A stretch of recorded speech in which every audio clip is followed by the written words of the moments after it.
Okay folks, we're gonna get this party started with a 5 to 10 minute warm up. You could do jumping jacks, you could do burpees. I like to jump the rope. Folks, learn how to jump a rope. 10 to 15 minutes of jumping a rope is the equivalent of 30 to 45 minutes of actual jogging per Bruce Lee. Okay, I get to work the calves, I get to work my forearms with the rope, I get to work my triceps if I jump the rope backwards. Yeah, I could do that. Jumping the rope backwards works the triceps and the rear delts really nicely. Try it. Alright, here we're going to do some push-ups, any style which you prefer. If you don't have perfect push-ups, not to worry. You can do them with your legs raised up on a chair, whatever suits you. You can do diamond push-ups, close grip, wide grip, whatever your style is. This is just a warm-up. Be sure to do about 10 to 12.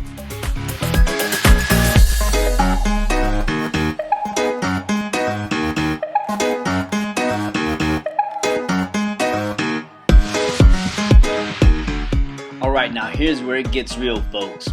Doing push-ups on a ball. Now if you don't have a ball, that's cool. You can raise your legs on a chair, on a little step stool, whatever you want. The key is to work your back. If you notice how I have my hands positioned, it's an extreme tricep workout. And if I use the perfect push-ups to angle my arms by twisting, I get a different feel all the time. That was pretty bold. Moving that out that way. And then I commence. So I'm getting a different feel, different body parts, hitting more rear delts. That twist gives me a little more tricep feel when I twist those arms that way at the end of the push-up. And that jackknife is killer. Here we're going to do a one-legged bridge. This is a static exercise. Static exercises are good to build strength. This is helping your low back, your glutes. You have to use your rhomboids, so you're using a lot of stabilizer muscles. Great for strengthening the back.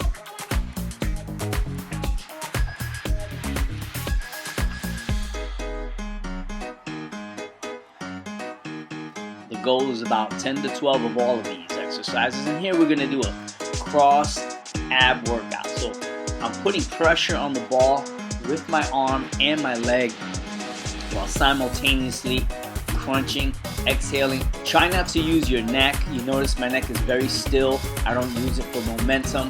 That's one of the biggest misnomers I see people do in the gym, is using their head for momentum. This is a great exercise.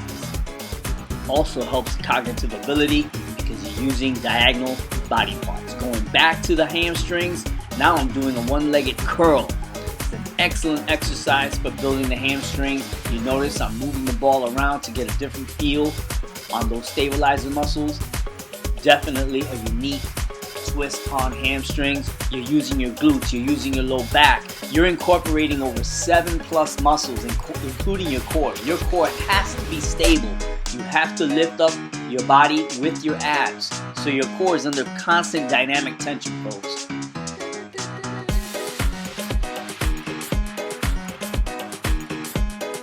Roll that ball around. The goal is 10 to 12 each side.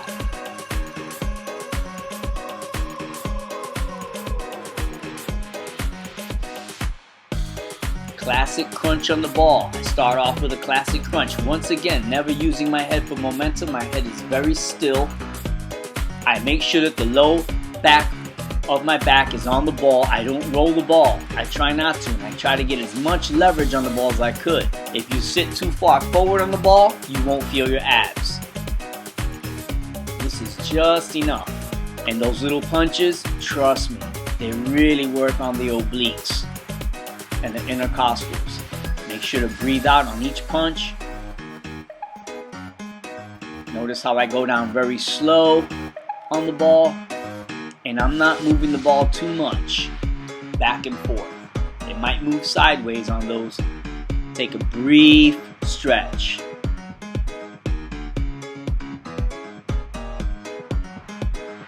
And now the next thing I'm going to do is grab that kettlebell into tricep skull crushers. You want to make sure your elbows are nice and tight in this exercise. I got bored with the 20 pounds and I'm going single with them.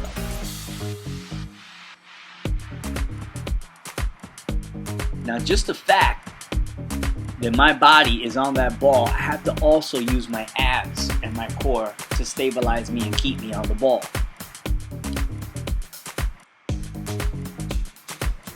You can take this a step further by lifting your toes up in the air. Try to keep a straight tabletop with your body. Squeezing your glutes all the time.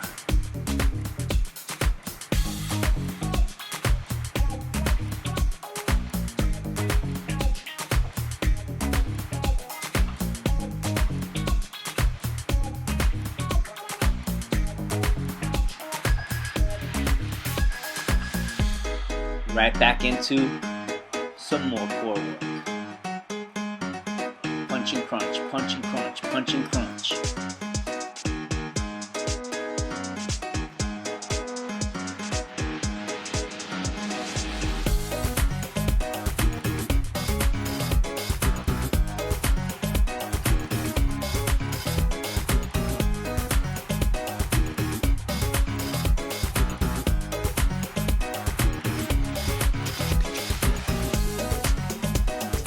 Superman reaches.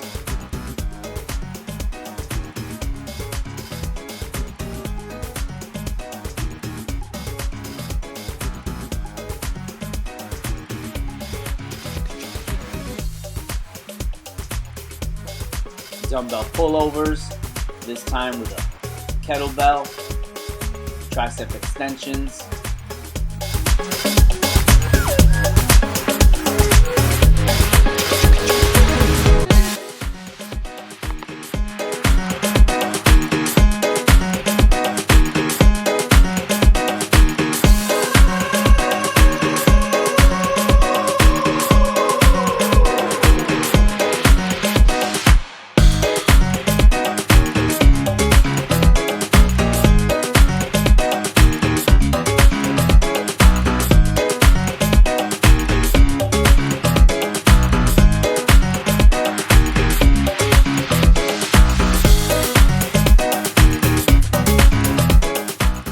Here I transition into a classic pullover.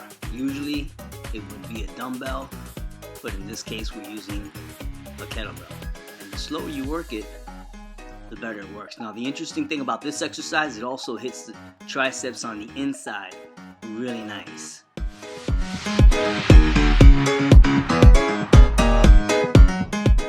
Now getting right back into the low back exercises, hamstring exercises with the static exercise.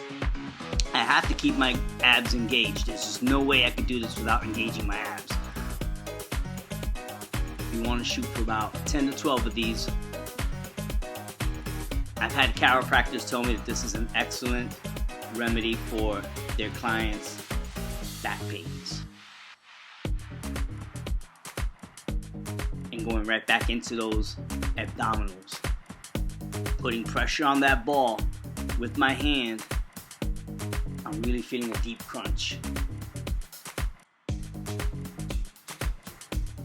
Just executing these exercises at a pretty decent pace is going to keep your heart rate elevated. Enough just to maintain if you're looking to stay status quo.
So ready to get on my ball again and continue my jackknives with the push-ups. It's important to know that that jackknife, when my body's in that raised position, works the core like no other exercise. Most people do their back exercises, or should I say their ab exercises, with their back up against something, the floor, usually on the floor, on the ground. Experts, low back pain experts, do not recommend this.